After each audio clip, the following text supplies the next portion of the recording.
sakit hati itu apa namanya, ya sakit hati itu orang-orang yang lemah ya yang sakit hati itu. Kalau mengenai calon mencalon itu Mas Rifki, keluarga saya ini ya selain dari keluarga pesantren santri juga keluarga banyak politisi. Dari zaman dulu ya itu sudah masuk parlemen kan, sampai di DKI itu ketua partai NU itu ketuanya orang Kresek keluarga saya tahun 70-an 60-an itu.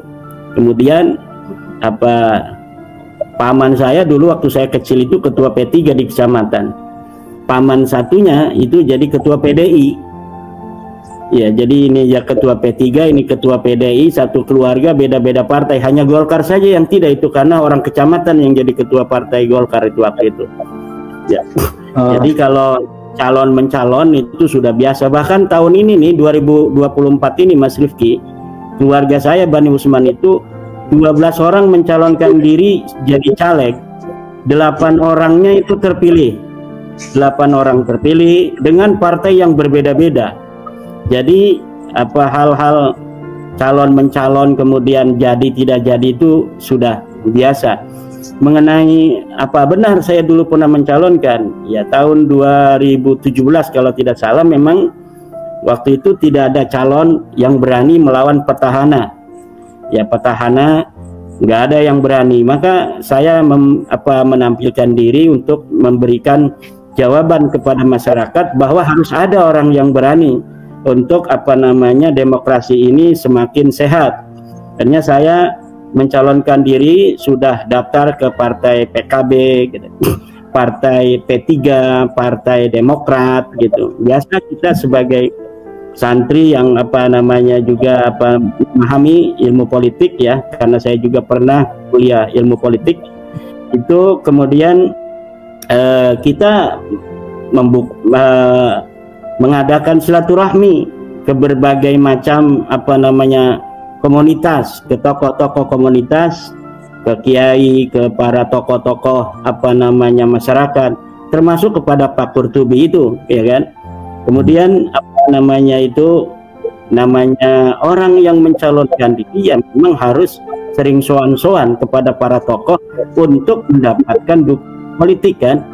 Nah kemudian apa namanya itu ada syarat-syarat tertentu ya, misalnya tadi seperti yang diucapkan itu juga ada yang lainnya juga ada syarat, nanti Tangerang harus bersyariah ya, karena saya ini kan apa namanya dari keluarga besar NU, dari kecil itu adalah lingkungan Nahdlatul Ulama ya, paman-paman saya itu dari Tebu Ireng.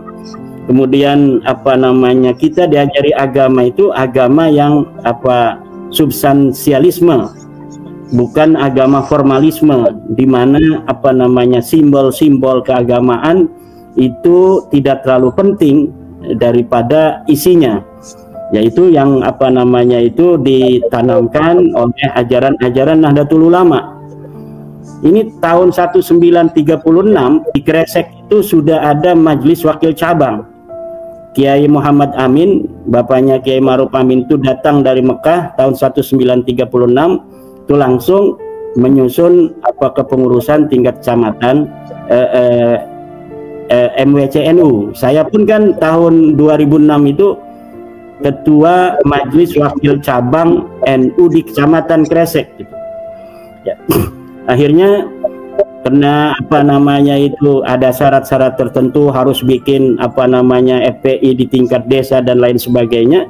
Ya saya kan kader NU, saya lebih apa namanya itu menjadikan ajaran-ajaran Nahdlatul Ulama inilah yang harus menyebar di tengah-tengah masyarakat, karena ajaran Nahdlatul Ulama adalah ajaran-ajaran yang telah terbukti sebagai ajaran yang apa namanya mampu membawa keberagamaan di Indonesia seperti sekarang ini, mulai dari zaman Wali Songo, ajaran-ajaran rahmatan lil alamin, ajaran-ajaran yang penuh dengan toleransi, ajaran-ajaran yang penuh dengan apa namanya akhlakul karimah, diajarkan oleh apa namanya para Wali Songo, kemudian kepada para kiai sampai kita hari ini. Jadi saya lebih apa namanya itu mengedepankan bagaimana ajaran-ajaran Nahdlatul Ulama di kampung saya ini untuk semakin menyebar. Ya, itu sebenarnya begitu. Ini sebenarnya pengalian isu saja, Mas Rifki ini. Sebenarnya itu bom nuklirnya itu belum berani dikirimkan. Katanya itu beliau sudah mengarang bom nuklir tuh.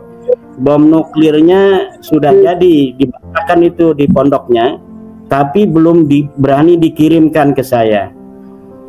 Nah, atau misalnya kalau misalnya harus bayar ya kita bayar lah. Kalau misalnya kitabnya di COD ke sini kita bayarin gitu kan. Dulu ada seorang kiai dari Sukabumi yang membuat bantahan terhadap apa tesis saya, kemudian diantarkan ke pondok saya. Kemudian kitab itu berbahasa Arab oleh kiai dari Sukabumi, Syekh Abdullah Mukhtar. Dia orang asli sini, kemudian kakeknya pindah ke Sukabumi. Nah, kemudian kita balas dengan apa namanya bahasa Arab pula. Nah, beberapa orang yang membuat bantahan kepada saya juga saya balas gitu. Beliau juga kalau beliau mengantarkan atau misalnya mengirimkan apa namanya melalui kurirnya bahwa ini ada bantahan ini yang membantah daripada tesis saya, ini jawabannya. Nanti akan saya apa namanya itu jawab dan saya akan kirimkan ke beliau gitu, Mas Rifki. Jadi nggak usah bikin narasi-narasi yang bermacam-macam. Bikin aja kitabnya, kalau sudah ada ya tolong dikirimkan agar kita bisa untuk menganalisa dari sisi apa ilmu nahunya, ilmu sorobnya, atau dari sisi apa yang paling penting itu adalah apakah apa yang apa namanya dia tulis itu nanti akan bisa menjawab daripada apa-apa yang kita pertanyakan selama ini. Satu, tentang apakah ada dalil bahwa Ahmad bin Isa pernah hijrah ke Hadramaut? Apakah ada dalil yang mengatakan Ubaid sebagai anaknya Ahmad? Apakah ada dalil yang menyatakan bahwa Ubaid ini punya anak namanya Jadid gitu kan? Nah, itu saja yang paling penting. Adapun secara epistemologis nanti misalnya tentang apa-apa yang telah diangkat oleh para pembela Balawi di Rabita itu seperti Suhra dan Istifadah, itu bisa juga kita masuk di dalam perdebatan itu, karena itu perdebatan ilmiah yang epistemologis yang jawaban-jawabannya sudah ada di apa namanya kitab-kitab fikih para ulama. Kita tinggal membaca, kemudian kita bisa menganalisa dan menghipotesa, kemudian mengambil kesimpulan.